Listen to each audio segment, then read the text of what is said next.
अस्सलामु अलैकुम। आप सबको खुश आमदीद। आज मैं बहुत ही प्यारा सा नावलेट आपके लिए लेकर आई हूँ जिसका नाम है बानो।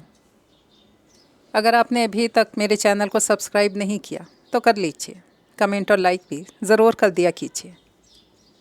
तो चलिए फिर चलते हैं इस खूबसूरत से नावलेट की तरफ। शाम का सूरज डूबने के करीब था जब गांव की अर्ज़ो समा में एक आवाज़ पूरी कुव्वत से गूंजकर फैली थी। बानो, बानो। आवाज़ दिल दहला देने वाली थी, रूह बेकरार कर देने वाली। इसके बावजूद गांव के अफराद में किसी तरह की हलचल पैदा न हुई। सब अपने अपने कामों में मसरूफ़ रहे। बानो, बानो। फिर बानो बानो चिल्लाने वाला एक दीवाना बाप भी किसी और से नमूदार हुआ था। सर पर बिखरे खिचड़ी बाल, उजड़ा लिबास, टूटा जूता, मिट्टी से अटे पाँव, कमज़ोर जिस्म, रोती आंखें, भीगा लहजा। इस सब में वो बानो बानो चिल्लाते हुए भागता जा रहा था। बानो मेरी बच्ची, कहाँ है तू मेरी धी रानी, कहाँ है तू?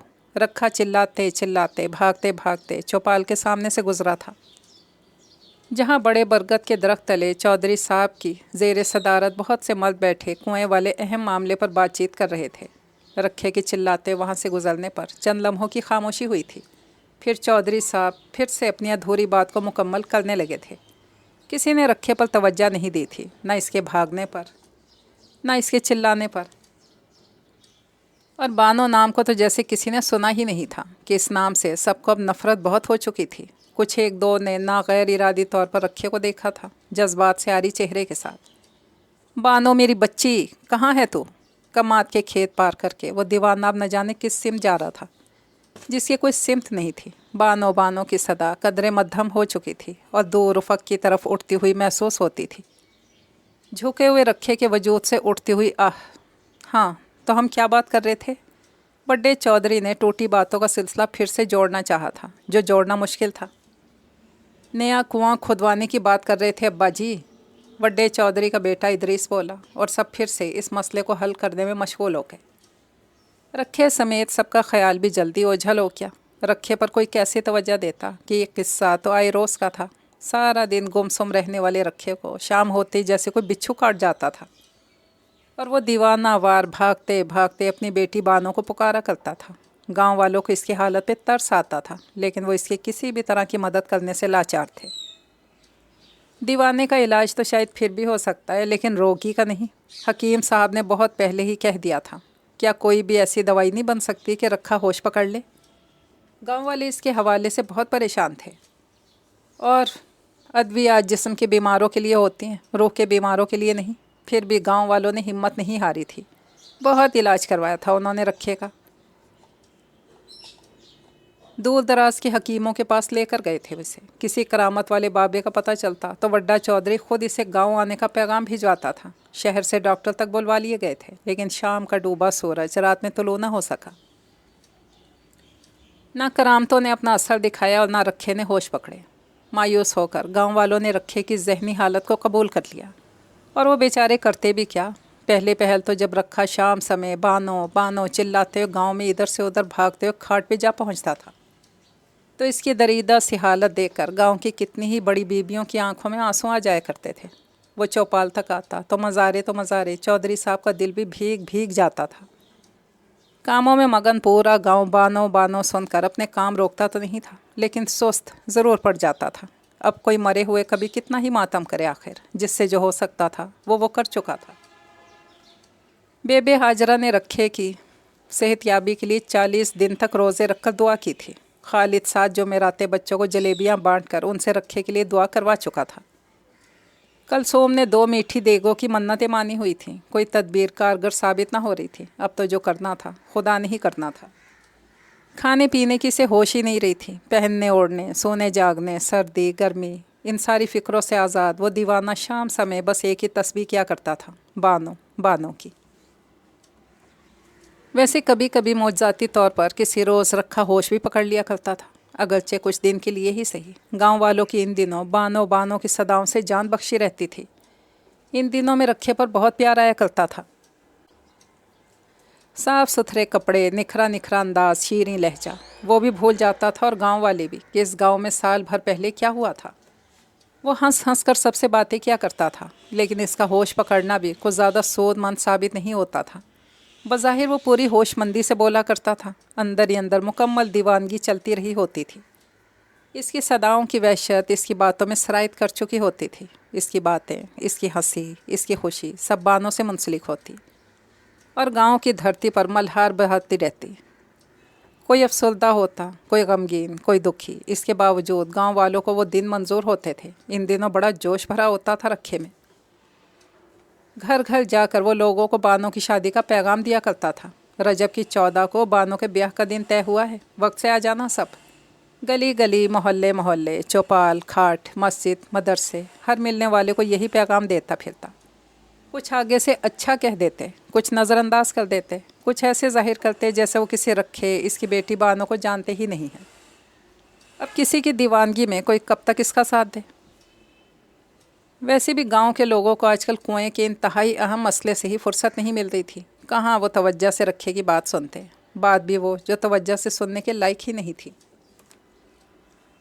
رجب کی 14 کو بانوں کی رخصتی ہے چودھری جی، گاؤں کے ساتھ ساتھ آپ کا بھی بلاوا ہے، ضرور آئیے گا۔ چوپال کے برگد کے درخت تلے بیٹھے ہوکا گڑگڑاتے چودھری نے لمحے بھر کے لیے ترس بھری نگاہوں سے رکھے کو دیکھا تھا۔ اور مجیدے، تجھے بھی سدا ہے، تیرے بیٹے کو تو کہہ دیا ہے، اب تو سامنے، تو تجھے بھی کہہ رہا ہوں، بیاہ والے دن وقت سے آ جانا۔ مجید بھی چودھری صاحب کی طرح کچھ نہ بول سکا۔ باقی سب بھی سن لو، بعد میں کچھ شکوہ شکایت نہ کرے کہ بابے رکھے نے کسی کو بلایا نہیں۔ میں سب کو بلا رہا ہوں۔ سب خاموش رہے۔ سب نے سن لیا ہے نا؟ کوئی کچھ نہ بولا۔ رکھا اپنا پیغام دے کر آگے بڑھ گیا۔ جب وہ اتنا آگے بڑھ گیا کہ ان کی آواز اس تک نہ پہنچ پاتی، مجید کمہارا چودھری سے مخاطب ہوا تھا۔ کیا کرنا ہے چودھری صاحب اس رکھے کا؟ ہمارے بس میں کچھ ہوتا تو کب کا کر چکے ہوتے۔ چودھری افسوس زدہ سا بولا۔ حکیم صاحب جواب دے تو چکے ہیں، اس کے پاگل پن کا علاج نہیں ہو سکتا ہے۔ چھیدے نے ہانک لگائی۔ بانوں نے اچھا نہیں کیا اپنے باپ کے ساتھ۔ اکرم بوٹے نے بھی گرہ لگائی۔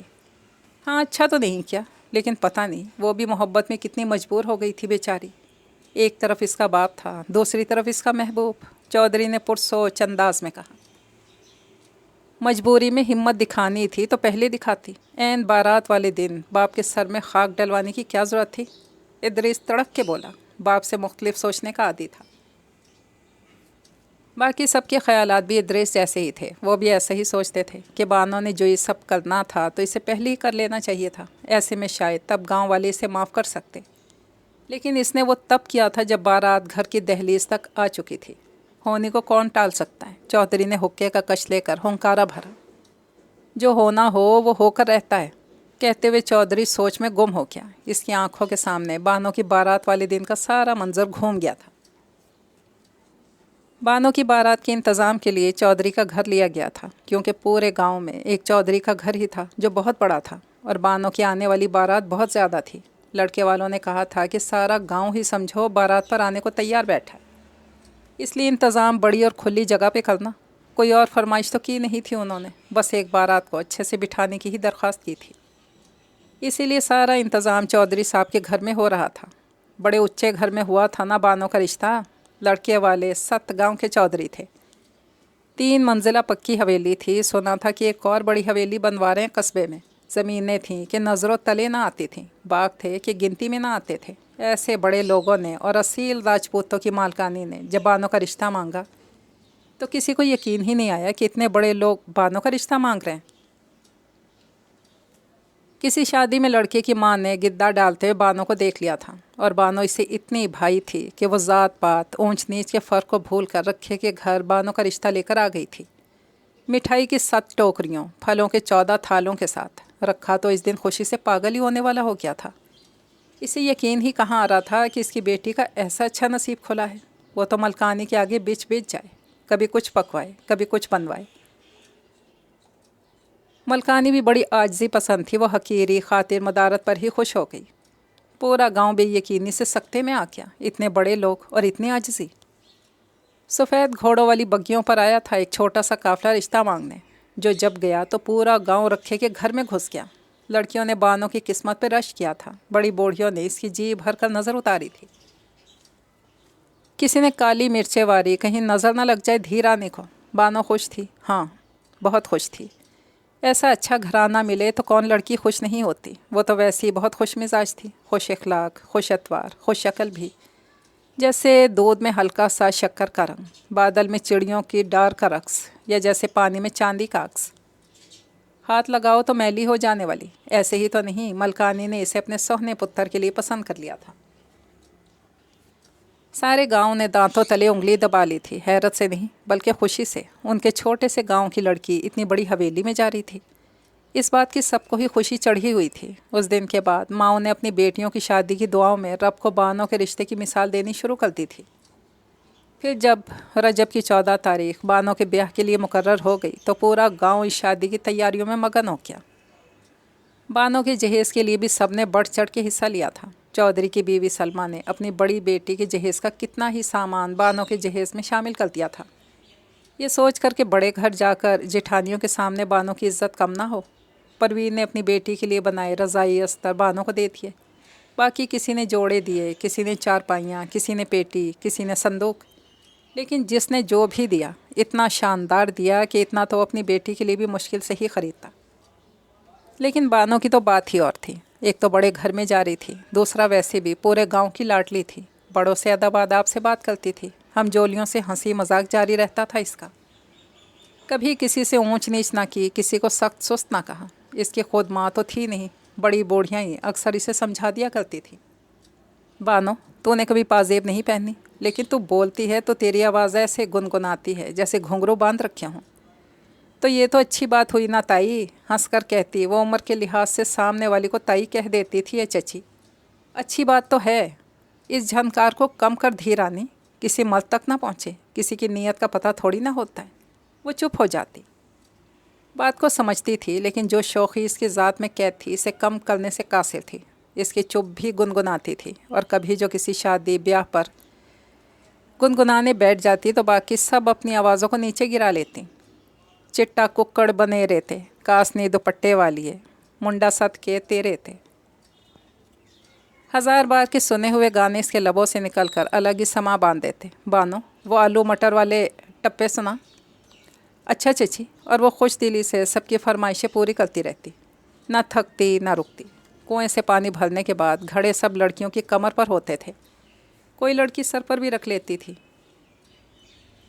لیکن گاؤں کے کسی مرد کی آنکھ ان کی طرف نہ اٹھتی تھی، اور یہ گاؤں کی روایتوں کے خلاف بات تھی۔ لیکن بانو وہ جب ایک گھڑا کمر پر اور ایک سر پر رکھے چلتی، نہ جانے کیوں بہت سوں کی نظریں اس کی طرف اٹھ جاتی تھیں۔ کچھ شرمندہ ہو کر نظریں جھکا لیتے، پھر سے نظریں اٹھا کر مٹک مٹک چلتی بانوں کو دیکھنا ان کے اختیار سے باہر تھا۔ وہ رکھے کے ساتھ کھیتوں پر کام کروا رہی ہوتی تو بہت سوں کی نظریں اس کی ننگی پنڈلیوں، آستین چڑھے بازوں کا طواف کرتی رہتی۔ ایسا نہیں تھا کہ گاؤں کے مرد چھچورے یا اوباش تھے، لیکن بانوں کی خوبصورتی جیسی ان سب کا امتحان لیتی تھی۔ ماؤں کے دلوں کو دھڑکا لگا ہوا تھا کہ کہیں کوئی اونچ نیچ نہ ہو جائے۔ نہ تو وہ بانوں کا گھر سے نکلنا بند کرا سکتی تھی، نہ اپنے لالوں کو گھر میں قید کر سکتی تھی۔ البتہ بانوں کو چھیڑنے کی جرت کوئی نہیں کر سکتا تھا، نہ راستہ روکنے کی۔ ایک تو اس وجہ سے کہ سب جانتے تھے اگر بانوں نے کسی کو ان کی اس حرکت کے بارے میں بتا دیا، پھر ان کا گاؤں سے بے دخل ہو جانا طے ہو جائے گا۔ اور دوسری وجہ پہلی سے زیادہ بڑی اڑچن تھی، وہ خود بانو تھی، جس کی گوری کلائیاں جہاں اس کے حسن کی خوبصورتی دکھاتی تھی، اندر کی مضبوطی بھی بتا دیتی تھی۔ باپ کے ساتھ وہی بیچی کرتی، اور پھر فصل کے پک جانے پر ان پر درانتی چلاتے ہاتھ اس بات کے گواہ تھے کہ وہ اپنے ساتھ بدتمیزی کرنے والے کی گردن توڑ سکتی ہے۔ اس کے پاس زیادہ کپڑے نہیں تھے، کچھ گھسے پٹے سے جوڑے تھے، لیکن جب وہ انہیں پہنتی لگتا یہ رنگ بالکل نئے ہیں اور بانوں کے لیے ہی بنے ہیں۔ اس کی کچی پکی سہیلیاں بھی اس کے حسن سے اکثر ڈر جاتی تھیں۔ میلے ٹھیلوں پر جاتے ہوئے وہ بانوں کی خاص حفاظت کیا کرتی تھی۔ بانو تو اپنے چہرے کا نقاب کر لے، ہماری تو خیر ہے، تجھ پر کسی کا دل آ گیا تو پورے گاؤں میں قیامت آ جائے گی۔ اچھا، اور وہ ہنس کر چہرے کا نقاب کر لیتی۔ جھولے لیتے وقت، جلیبی، اندرس سے قتلمہ کھاتے وقت، پازیبیں چوڑیاں خریدتے وقت بھی وہ اسے بولنے نہیں دیا کرتی تھی۔ ہمیں بتا تجھے کیا چاہیے، تو اپنی آواز یہاں ہرگز اونچی مت کرنا، بولتی ہے تو لگتا ہے کوئلے گیت گا رہی ہوں۔ اور وہ ہنستی مسکراتی چپ رہتی۔ سہیلیوں کا اس کے ساتھ سلوک بڑی بہنوں جیسا تھا، پیار بھی، مان بھی اور روب بھی۔ بانو بہت خوش تھی، اسے چاروں طرف اچھے رشتے ملے ہوئے تھے۔ اور یہ تب کی بات ہے جب ابھی گاؤں کی بڑی بوڑھیاں بانو کو اپنی بہو بنانے کے خواب دیکھ رہی تھیں کہ بانو کا رشتہ آ گیا دوسرے گاؤں سے۔ رکھا تو خوشی سے اتنا بوکھلا گیا کہ بارات کے انتظام کے لیے اس نے آدھے گاؤں سے قرضہ لے لیا، جسے گاؤں والوں نے بخوشی دے دیا، اور باقی سب نے بھی اپنی اپنی طرف سے جو دیا وہ بھی خوب سے خوب تر دیا۔ بانو کی شادی کی تیاری سب ایسے کر رہے تھے جیسے ان کے گھر کی شادی ہو۔ لڑکیوں نے نئے سوٹ سلوائے تھے، مردوں نے پرانے سوٹوں پر کلف لگوائی تھی۔ خود بانو کے ارمان تو بارات آنے سے بہت روز پہلے ہی ساس پورے کر گئی تھی۔ نہ جانے کتنے جوڑے، کتنے ہی گہنے وہ پہلے ہی دے کر گئی تھی۔ ابھی شادی والے دن جو بری آنی تھی وہ الگ سے تھی، جسے سوچ سوچ کر سب آہیں بھر رہی تھی۔ بانو سارے زیور لتے کو دیکھتی رہتی اور خوش ہوتی رہتی۔ کسی کو نہیں پتا تھا اس کے دل میں کیا چل رہا ہے۔ سہیلیاں اسے چھیڑتیں اور وہ آگے سے بس ہلکا سا مسکرا دیتی۔ سہیلیاں سمجھتی کہ کچھ زیادہ ہی شرما رہی ہے۔ بڑی بوڑھیاں اسے کامیاب شادی شدہ زندگی کی گر بتاتی، اسے سمجھاتی کہ آگے زندگی کیسے گزارنی ہے۔ ساس کی خدمت، سسر کا احترام، شوہر سے محبت، وہ اسے ایک ایک چیز سکھا رہی تھی۔ بانو سب کچھ ایسے سنتی جیسے پہلے سے سب جانتی ہو۔ ایسے موقع پر اس کے ہونٹوں پر چپ کی مہر لگ جاتی۔ مجھے سب پتہ ہے تائی، میں سب جانتی ہوں ان باتوں کو، وہ پیار سے کہتی۔ سمجھانے والی مطمئن ہو جاتی۔ کوئی کیا جانتا تھا کہ بارات والے دن کیا ہونے والا ہے۔ پھر بارات کا دن آن پہنچا۔ 500 بندوں کی بارات تھی۔ بارات سے بھی 2 گنا تھا گاؤں۔ بہت گج وج کے آئی تھی بارات۔ نہ جانے کتنی دیر تو وہ آتش بازی کرتے رہے تھے، جو دن میں ہونے کے باعث شور سے زیادہ اور کچھ نہیں تھی۔ خوبصورت اونچے لمبے دولہے کو دیکھ دیکھ کر تو نہ جانے کتنیوں نے آہیں بھری۔ سہیلیوں نے جا کر بانو کے پاس دولہے کا نقشہ کھینچا، اسے گدگدی کر کر کے ہنسایا، اور وہ دلہن بنی مدھم سا مسکراتی رہی۔ مردوں کے لیے چودھری کی حویلی سے باہر تمبو کناتیں لگی تھی اور عورتیں حویلی کے اندر تھیں۔ کھانے کا انتظام چودھری صاحب نے خود کروایا تھا۔ بڑے لوگوں کی بارات تھی، کوئی کمی بیشی نہیں رہنی چاہیے تھی۔ نکاح کے لیے مولوی صاحب کا انتظار ہو رہا تھا۔ جب عجیب بات ہو گئی، حویلی کی پہلی منزل کے چوبارے پر آگ بھڑک اٹھی۔ اچانک سے، ایک دم سے ہی، جس کمرے میں بانو دلہن بنی تیار ہو رہی تھی اس کے عین سامنے حویلی میں بھگدڑ مچ گئی۔ عورتیں چیخ و پکار کرنے لگیں۔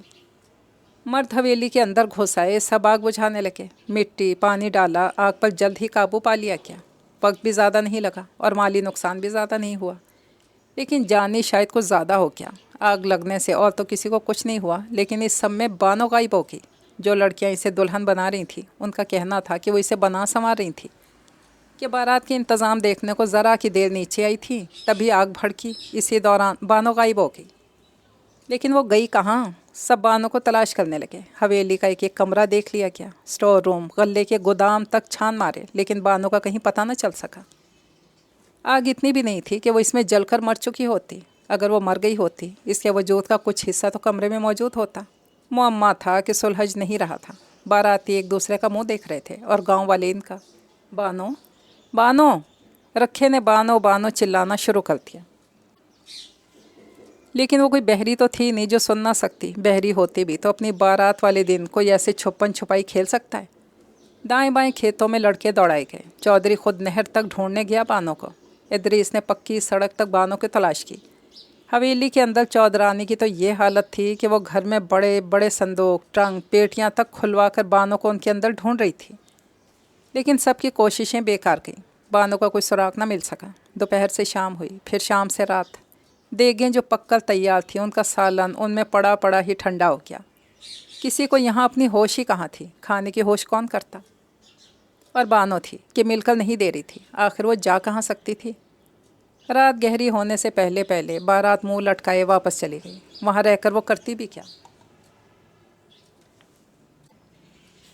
جیتی جاگتی لڑکی غائب ہو چکی تھی اور اب مل کر نہیں دے رہی تھی۔ وہ بیچارے واپس نہ جاتے تو کیا کرتے؟ رات مزید بڑھی، سب لوگ مایوس ہو کر اپنے اپنے گھروں کو چلے گئے۔ اس رات کسی کو نیند نہ آ سکی۔ بانو کا خیال ذہن سے نکالے نہ نکلے، اور اسی رات رکھا دکھ سے ادموا ہو گیا۔ اگلے دن چھیدے کھوجی نے وڈے چودھری کے سامنے سارا معمہ حل کر دیا۔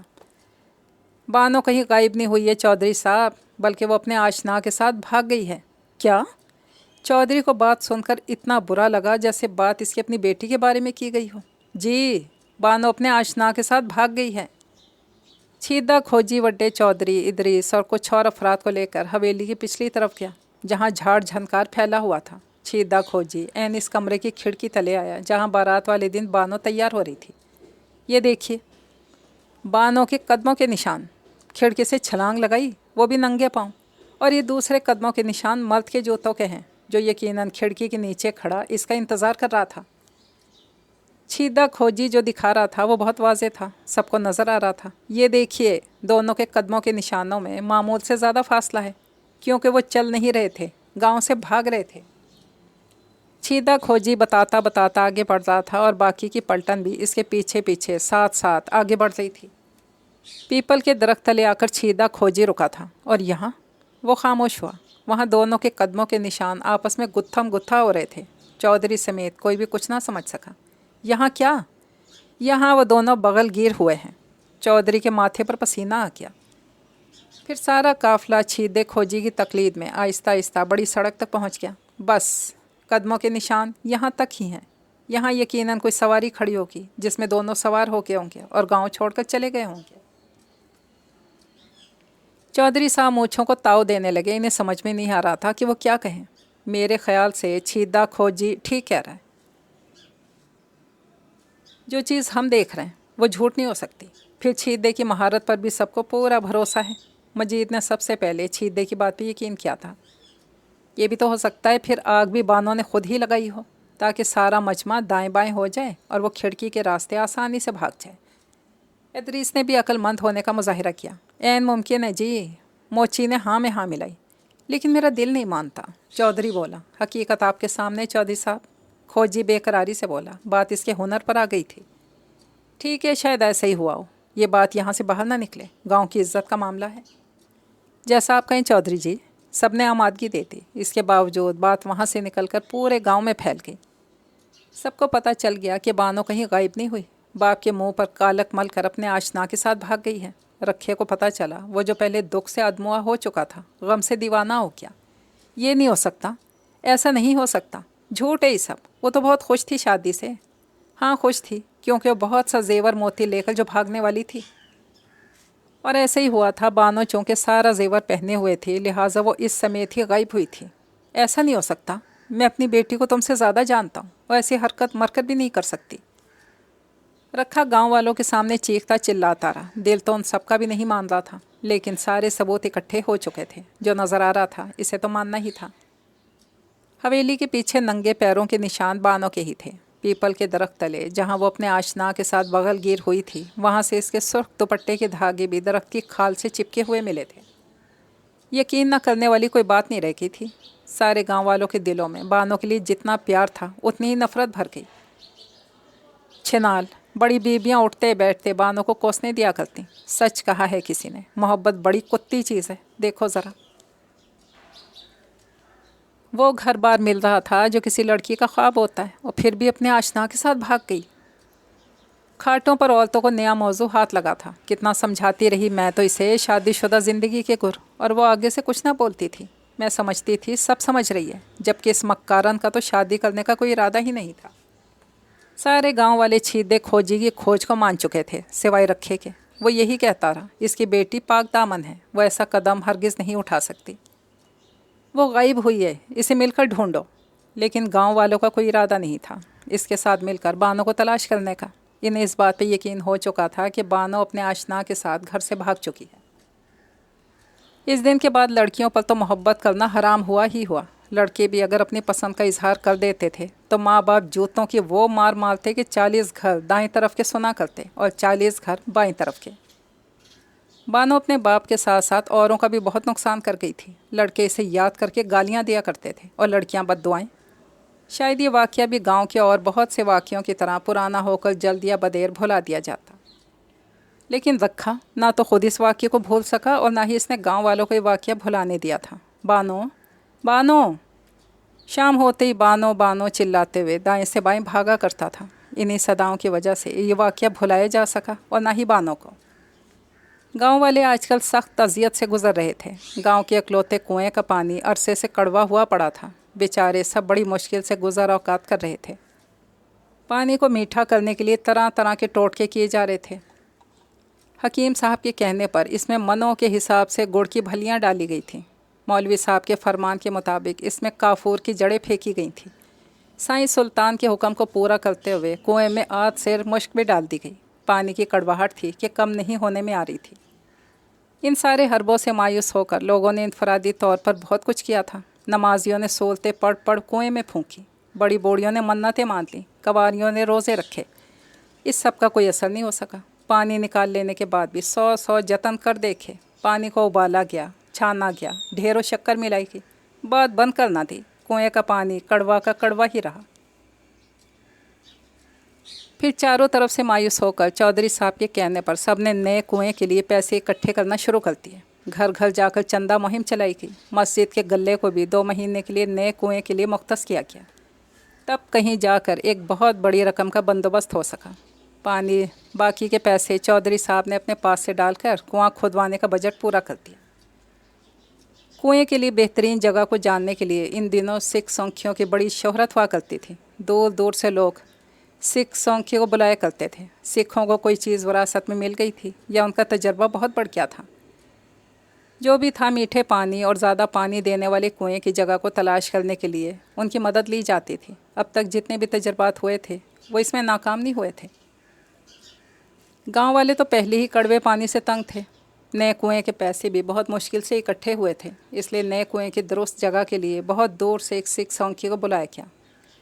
सुबह से लेकर शाम तक सोंघी ने पूरे गांव के आसपास की ज़मीन देख डाली थी। वो ज़मीन से मुट्ठी भरकर नाक तक ले जाता, फिर इनकार में सर हिलाते मिट्टी नीचे गिरा देता।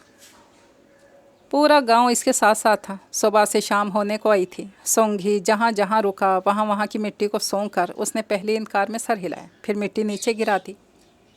गांव वालों में मायूसी बढ़ने लगी। एक तो इतने मुश्किल से कुएं के पैसे इकट्ठे हुए थे और अब ज़मीन के बेहतर मीठा पानी कहाँ था वो मिलकर नहीं दे रहा था। फिर शाम का सूरज अभी डूबने के करीब था कि सिख सोंघी एक जगह रुका।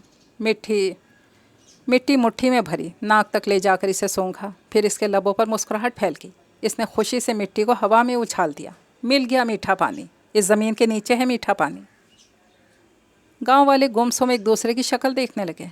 सोंघी जिस जगह खड़ा था वो रखे की ज़मीन थी। बाकी और कहीं मीठा पानी नहीं है? नहीं, बाकी और कहीं नहीं है। जहाँ भी कुआं निकलेगा कड़वा पानी देगा या सिरे से पानी ही नहीं देगा। मीठा पानी चाहिए तो यहाँ से कुआं निकालना होगा। पूरा गांव पटवारी के दफ्तर के बाहर जा जमा हुआ।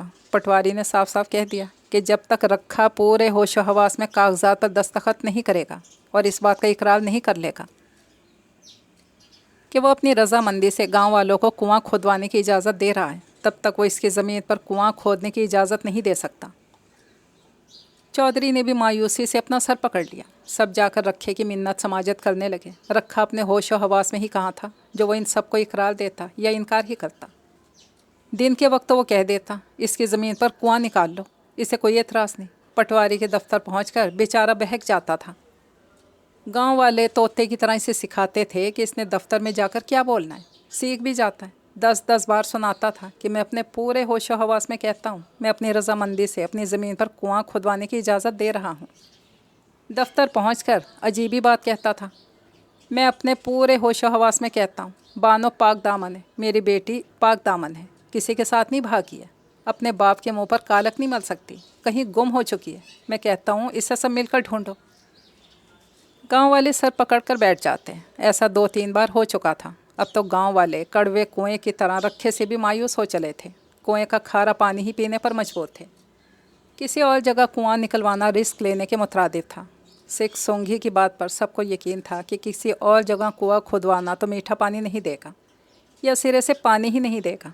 गांव वाले इतनी बड़ी रकम का बर्बादा ना करना चाहते थे। और एक ये रखा कि समझ नहीं पकड़ता था। इसकी खुद की हिस्से तो शायद मर चुकी थी, जो इसे कड़वा पानी कड़वा नहीं लग रहा था, वरना वो गांव वालों की मुश्किल को ज़रूर ही समझता। ऐसा नहीं था कि रखा ऐसा जानबूझकर कर रहा था। बानो के जाने के बाद भला इसका अपने ऊपर इख्तियार ही कब रहा था। बानो, बानो।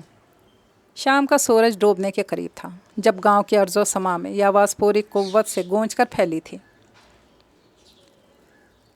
हस्बे आदत बानो बानो चिल्लाते रखा भागता जा रहा था। बानो, मेरी बच्ची बानो, कहाँ है तू मेरी धीरानी, कहाँ है तू? रखा चिल्लाते चिल्लाते भागते भागते इस बार नहर की तरफ भाग रहा था। चौपाल के बड़े बूढ़े बरगद के दरख्त तले बैठा चौधरी और बाकी सब इसे भागता हुआ देख रहे थे और खामोश थे।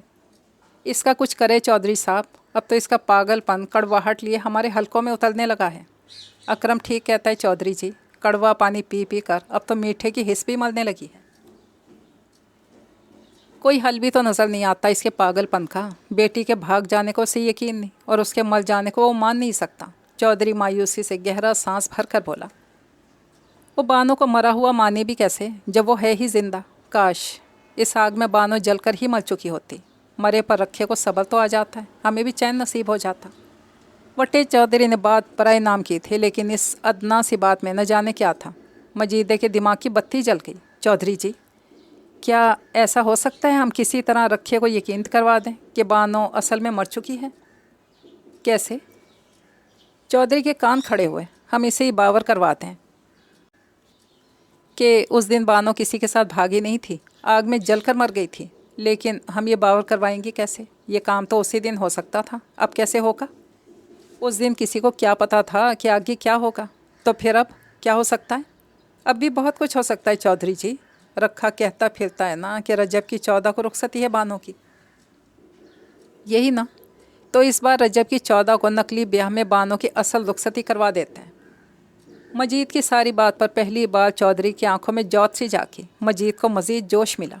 क्यों ना बानो के ब्याह का ड्रामा रचाया जाए, लोग इकट्ठे किए जाएं, शादियाने बजाए जाएं, एक बार फिर से आग लगाई जाए और इस आग में बानो को जला दिया जाए। कोई भी रुई से भरा हुआ पुतला पलंग पे रख दिया जाए। फिर रखे कोई बावर करवाया जाए कि ये रही इसकी बेटी बानो, जल के मर चुकी है। इस तरह वो गमज़दा तो होगा, लेकिन दीवानगी से बाहर निकल आएगा। चौधरी ने हुक्का गुड़गड़ाना बंद कर दिया। मजीद की बात ठक से दिमाग को लगी थी। बाकी चौपाल भी खामोश हो गई। काम का ख्याल था जो यकीनन काम आ सकता था। बात चौपाल से निकलकर गांव में फैली तो सब ने ही तायद की। बड़ी बूढ़ियाँ, लड़कियाँ, बालियाँ, बच्चे, जवान सब रजामंद हो गए। हकीम साहब ने भी मंसूबे को सराहा। मजीद कह तो ठीक रहा है, बड़ी छोटी चोट का दर्द ख़त्म कर देगी। उम्मीद है इस तरह चंद दिनों में रखे के होश वापस आ जाएंगे। तो फिर ठीक है, अगर रखा होश में आ जाता है, कुएं का मसला भी हल हो जाता है। फिर बानो की रुखसती का ड्रामा रचा लेते हैं। चौधरी साहब ने मंजूरी दे दी और बानो की झूठी शादी की असली तैयारियां होने लगी। रजब की 14 को रुखसती है बानो की, वक्त से पहुंच जाना। हाँ हाँ पता है, सब वक्त से पहुंच जाएंगे। इस बार रखे के बुलावे पर सब ने ही दिलो जान से लब्बैक कही थी। सब एक बार फिर से बानो की शादी की तैयारियां करने लगे थे। मीठे पानी के बदले उन्होंने कड़वी हकीकत बयान करने की ठान ली थी।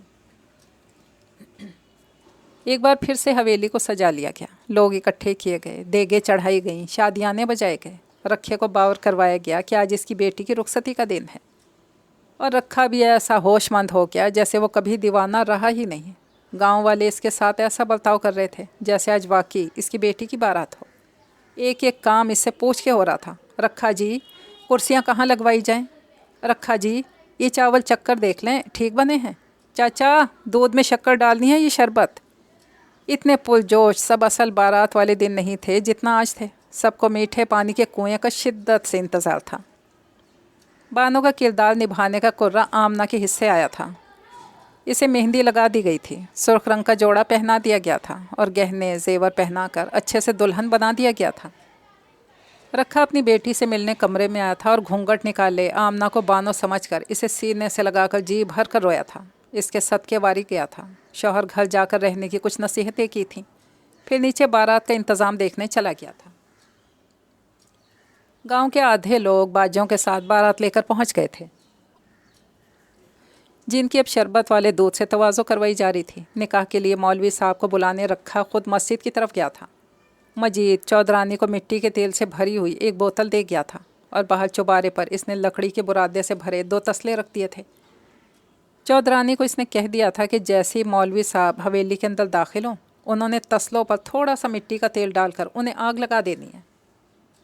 बुरादे और मिट्टी का तेल डालकर आग की लपटें तो ऊपर तक उठती महसूस होंगी, आग नहीं भड़केगी। और ये भी कि कुछ देर तक नीचे से ऊपर कोई आग को बुझाने भी नहीं आएगा। मजीद ने जाने से पहले रुई से भरा हुआ पुतला भी कमरे के पलंग पे रख दिया था, जहां आमना दुल्हन बनी बैठी थी और जिसे आग के बाद सबको बानो का जस्ते खाकी बताना मकसूद था। बात को अच्छे से समझकर चौधरानी ने हाँ में सर हिलाया। मजीद नीचे की तरफ चला गया। कल से आज तक के लिए बानो बनी आमना के लिए खेल बहुत दिलचस्प रहा था। इसने बड़ी चाहत से मेहंदी लगवाई थी, तैयार होकर दुल्हन बनी थी। इसकी हंसी थी कि थमने में ना आती थी। लेकिन अब न जाने क्यों रुई से भरे पुतले को देख देख इसे वहशत हो रही थी। इसे ऐसा लगने लगा था जैसे ये पुतला रुई का नहीं, बानो का ही हो। बानो की लाश, गली सड़ी हुई, बदबू देती हुई लाश। आमना की सहेलियों ने इसे हंसाने की बहुत कोशिश की, लेकिन वो हंसकर ना दी, बेचैनी से आग लगने का इंतज़ार करने लगी। वो अब जल्द से जल्द ये खेल ख़त्म हो जाने का इंतज़ार कर रही थी। रखा मौलवी साहब को हवेली के अंदर ला रहा था। जब चौधरानी ने इसे देखा, मिट्टी के तेल की बोतल खोलकर तेल तसलों में पड़े लकड़ी के बुरादे पर डाल दिया। अभी चौधरानी ने बुरादे को आगे आग दिखाई ही थी, अचानक से अजीब बात हुई। गुमसुम बैठी आमना को न जाने क्या हुआ, एकदम से खड़ी होकर गुस्से से चीखने चिल्लाने लगी। तू यहाँ क्या कर रहा है? चौधरानी ने मुड़कर आमना को देखा। आमना की सहेलियों ने भी। यहाँ क्या कर रहा है तू? आमना चिल्ला रही थी, लेकिन किस पर? कमरे में तो कोई था ही नहीं, और जिस तरफ मुँह करके आमना चिल्ला रही थी वहाँ तो बस सामने दीवार थी। फिर आमना खुद से ऐसे उलझने लगी जैसे अपना आप किसी से छुड़वा रही हो। छोड़ मुझे, मैं कहती हूँ छोड़ मुझे। आमना की सहेलियाँ और चौधरानी फक चेहरा लिए आमना को देख रही थी। लम्हे भर में इसे हो क्या गया है? उलझ किससे रही है? बानो मर तो सकती है, अपनी इज्जत पे आंच नहीं आने दे सकती। और ये कहकर आमना ने कमरे की खिड़की खोलकर नंगे पांव बाहर छलांग लगा दी। सारी लड़कियों ने चीख मारती। मिट्टी के तेल की बोतल चौधरानी के हाथ से छूट कर गिरी और जल्दी से इसने भी आमना के पीछे खिड़की से बाहर छलांग लगा दी। मिट्टी के तेल से भरी सारी बोतल ने आग पकड़ ली। लड़कियां चीखने चिल्लाने लगीं। नीचे खड़े सारे गांव वाले हैरत से सारा मंजर देखने लगे। कैसी चीखों पुकार थी है, कैसी भाग दौड़ थी। सबकी अदाकारी इतनी हकीकी क्यों लग रही थी? उधर मजीद भी अलग परेशान था। इसने तो चौधरानी को बस तसले में आग लगाने को कहा था। आग तो नीचे से ऐसी दिख रही थी जैसे सारे कमरे में लगी हो, जल्दी हवेली को अपनी लपेट में ले लेने वाली हो। इसने सबसे कहा था कि कोई आग बुझाने ऊपर नहीं जाएगा, ताकि आग इतनी देर में बानों के वजूद को जला सके। अब इसे समझ में नहीं आ रहा था कि वो क्या करे।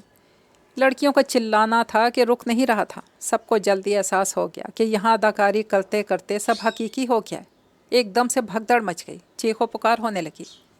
मिट्टी पानी पकड़े सब आग बुझाने लगे, जो लम्हा बलम्हा तेज़ से तेज़ तर होती जा रही थी, जैसे आज हवेली को खाक करके ही चैन लेगी। इधर हवेली की पिछली तरफ झाड़ झनकार के खेत में आमना भागती चली जा रही थी। इसके पीछे चौधरानी थी, जो इसे रुक जाने को कह रही थी। आमना रुक जा आमना। आमना तो जैसे कुछ सुन ही नहीं रही थी, वो तो बस तेज़ी से भागती जा रही थी। चौधरानी के पीछे वड्डा चौधरी था, जिसने हवेली की छत से सारा मंजर देख लिया था। वड्डे चौधरी के पीछे पूरा गांव इकट्ठा हो रहा था। जिन्होंने आमना की सहेलियों से आधी अधूरी कहानी सुन ली थी, वो सब हवेली को छोड़कर आमना के पीछे लपके थे। और सबसे आखिर में था रखा, जो बानो बानो बिना चिल्लाए खामोशी से आगे बढ़ रहा था। आमना पीपल के दरख्त के पास रुकी थी। किसी ने जैसे इसे दबोच लिया था। वो इस ना नज़र आने वाले से ऐसे उलझी जैसे वो इससे बास पुरस कर रहा हो। इसी बास फुर्स में इसके सुर्ख दुपट्टे के बहुत से धागे पीपल के दरख्त की खाल के साथ जा चिपके थे। फिर वो जैसे अपना आप बचाकर बड़ी सड़क की तरफ भागी थी। आमना रुक जा आमना। चौधरानी इसके पीछे पीछे ही थी। वड्डा चौधरी भी, सारा गांव भी और रखा भी, सब आमना आमना चिल्लाते हुए इसे रुक जाने को कह रहे थे। आमना थी बहरी हुई, भागती जा रही थी। किसी की कुछ समझ में नहीं आ रहा था कि ये हो क्या रहा था। सबको जैसे इस बात का यकीन था कि जल्द ही इन्हें सब पता चल जाने वाला है। पक्की सड़क पर पहुंचकर आमना रुकी थी। इसने पीछे पलट कर देखा था, फिर पक्की सड़क पार कर गई थी। पीछे भागने वाले सबके दिल हलक में आ गए थे। सड़क पार करके वो कहाँ जा रही थी सब बखूबी जानते थे, और वो क्या करने वाली थी इस बात का भी सबको इल्म था। कुएं की मुंडेर पर पहुंचकर आमना रुकी थी। इसने पलटकर पीछे देखा और चिल्लाते हुए कहा था, तू क्या समझता है इद्रीस, तू मेरी इज्जत पर हाथ डाल लेगा? पीछे भागते सारे मजमे को जैसे सांप सूंघ गया था। आमना ने निक्के चौधरी का नाम लिया था, वड्डे चौधरी के बेटे का, इद्रीस का। तेरा ही ख्वाब मैं कभी पूरा नहीं होने दूंगी, कभी भी नहीं। और ये कहकर आमना कुएं में छलांग लगाने ही वाली थी कि जब चौधरानी ने इसे जा पकड़ा, फिर इसे झंझोड़ा। आमना जैसे होश में आई। चौधरानी समेत बाकी सबको भी बेटर बेटर देखने लगी, जैसे इसे खुद ना समझो क्या कर रही थी। ایک دم سے وہ بانوں سے آمنہ کے چولے میں واپس آئی تھی۔ ایک طرف کنواں تھا، ایک طرف سارا گاؤں، ان کے پیچھے چودھری کی حویلی جو جل کر راکھ ہونے کو تھی۔ سارا گاؤں ایسے دم سادھے کھڑا تھا جیسے سب کو ہی مشترکہ طور پر سکتہ ہو گیا ہو۔ تو یہ ہوا تھا اصل معاملہ۔ ادریس، بانو، ادریس۔ تو عزت پہ ہاتھ ڈالا گیا تھا اس نمانی کی، اور اس سے عزت کو بچانے کی خاطر اس نے کنویں میں چھلانگ لگا دی۔ وہ جسے بے حیا کہتے رہے، اس نے مر کر اپنی حیا کا پاس رکھا۔ سب گردنیں جھکائے کنویں کے گرد اکٹھے ہونے لگے، آنکھیں آنسوؤں سے بھر آئیں۔ غلط فہمی کیا ایسے آشکار ہونی تھی؟ ایک آدمی چیختا چلاتا ان تک پہنچا تھا، وہ لوگ کو نکا چودھری اپنے کمرے میں جل کر مر گیا ہے، ادریس مر گیا ہے۔ بتانے والے کی بات سن کر چودھری دھپ سے نیچے زمین پر گری، اور چودھری اپنی جگہ پر کھڑا کھڑا پتھر کا ہو گیا۔ میں کہتا تھا نا، میری بیٹی پاک دامن ہے، اپنے باپ کے منہ پر کالک نہیں مل سکتی۔ رکھے نے مطمئن سا ہو کر درخت سے ٹیک لگا لی اور آنکھیں بند کر لیں۔ اس کے چہرے پر ہوش مندی تھی اور لبوں پر مسکراہٹ۔ شام کا سورج ڈھلنے کے قریب تھا۔ آج رکھا خاموش تھا اور سارا گاؤں کنویں میں منہ ڈالے بانو بانو چلا رہا تھا۔ یہ خوبصورت سا ناولٹ تو پہنچا اپنے اختتام تک۔ اجازت چاہتی ہوں، دعا میں یاد رکھیے گا۔ اللہ حافظ۔